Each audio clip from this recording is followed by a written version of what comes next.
ఒక విశ్వాసాన్ని కల్పించే ప్రయత్నం చేస్తున్న ఈ ప్రభుత్వం మీకోసం ఉంది. మీ ఉద్యోగ నియామకాలు చేపట్టడానికి ఒక స్పష్టమైన విధానంతో మేము ముందుకు వస్తున్నాము అని చెప్పి నిరుద్యోగ యువకులకు మేము భరోసా కల్పిస్తున్నాము.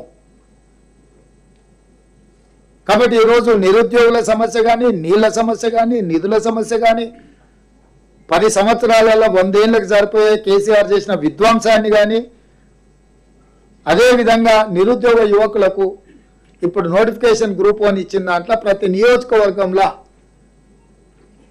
ఒక ఆడిటోరియం లాగా నిర్మించి అంబేద్కర్ నాలెడ్జ్ సెంటర్లో ఎక్కడికక్కడ చాలామంది ఆడపిల్లలకు సిటీకి వచ్చి కోచింగ్ సెంటర్లు ఇక్కడ ఉండి చదువుకోవాలంటే ఇబ్బంది అవుతుంది. తల్లిదండ్రులకు కూడా ఆందోళన ఉంటుంది. ఆడపిల్లల్ని ముఖ్యంగా పేదోళ్ళకి హైదరాబాద్లో ఎక్కడో కోచింగ్ సెంటర్లకు పంపించాలంటే. అందుకే ఈరోజు జ్యోతిరావు పూలే భవన్లో ప్రొఫెసర్లను పిలిపించి కూర్చోబెట్టి ఆన్లైన్లో వాళ్ళతో గ్రూప్ 1 పరీక్షలు ప్రిపేర్ అయ్యే వాళ్లకు క్లాసెస్ ఇక్కడ నుంచి చెప్పించి ఎక్కడికక్కడ నియోజకవర్గాలలో ఒక నాలెడ్జ్ సెంటర్ను అత్యవసరంగా నిర్మించి ఆయా ప్రాంతాల నియోజకవర్గాలలో ఉన్న నిరుద్యోగ యువకులు అక్కడ వెళ్ళి కూర్చొని ఆ క్లాసులు విని చదువుకోవడానికి అవసరమైన ఏర్పాట్లు కూడా చేయాలని ఈరోజు మా ప్రభుత్వం నిర్ణయం తీసుకున్నది. పేదలు కుటుంబాలను వదిలి నియోజకవర్గాల నుంచి నగరాలకు రాలేని నిరుద్యోగ యువకులకు ఈ వెసులుబాటును కల్పిస్తున్నాము. తొందరలోనే ఆ కార్యక్రమాన్ని కూడా తీసుకొని పోటీ పరీక్షలకు ప్రిపేర్ అయ్యే వాళ్ళకి ఎక్కడికక్కడ నియోజకవర్గానికి ఒక అంబేద్కర్ నాలెడ్జ్ సెంటర్ని ఏర్పాటు చేసి అక్కడ లైవ్లో అక్కడ డిజిటల్గా పెట్టి ఇక్కడ జ్యోతిరావు పూలే సెంటర్ నుంచి వీళ్ళతోని క్లాసెస్ చెప్పిస్తాం ప్రొఫెసర్లతోని. అది హరగోపాల్ గారు కావచ్చు, ప్రొఫెసర్ నాగేశ్వర్ గారు కావచ్చు, ఇట్లాంటి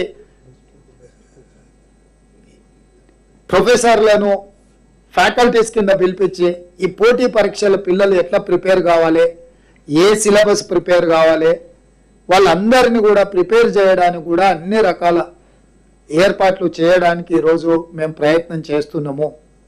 ఎందుకంటే అయ్యో మేము కోచింగ్ సెంటర్కి పోలే, మాకేదో నష్టం జరిగింది, మేము హైదరాబాద్కు పోలేకపోతున్నాం కదా, మా పేదరికం అడ్డం వచ్చింది, లేకపోతే మేము ఆడపిల్లలం కాబట్టి మా తల్లిదండ్రులు నగరాలకు పంపించలేకపోతున్నారని ఆడపిల్లలు ఎవరు కూడా ఆందోళన చెందొద్దు. ఎక్కడికక్కడ నియోజకవర్గాల పరిధిలో అంబేద్కర్ నాలెడ్జ్ సెంటర్లు ఏర్పాటు చేసి అక్కడ డిజిటల్ ఎడ్యుకేషన్తో ఇక్కడి నుంచి ప్రొఫెసర్లతోని మేధావులతోని క్లాసెస్ చెప్పించి అక్కడ వాళ్ళు విని నేర్చుకునే విధంగా కూడా ఈరోజు ఈ కార్యక్రమాలను ముందుకు తీసుకెళ్లాలన్న ఆలోచన చేస్తున్నాము. ఇంకా ఏమైనా సలహాలు సూచనలు ఉన్నా కూడా మీరు ఎవరైనా ఇవ్వచ్చు. మంచి జరుగుద్ది, తెలంగాణకు ఉపయోగపడుతుంది అని అంటే మా ప్రభుత్వం మీరు ఇచ్చే సూచనల్ని తప్పకుండా స్వీకరిస్తుందని చెప్పి నేను ఈ సందర్భం మీకు అందరికీ తెలియజేస్తున్నాను.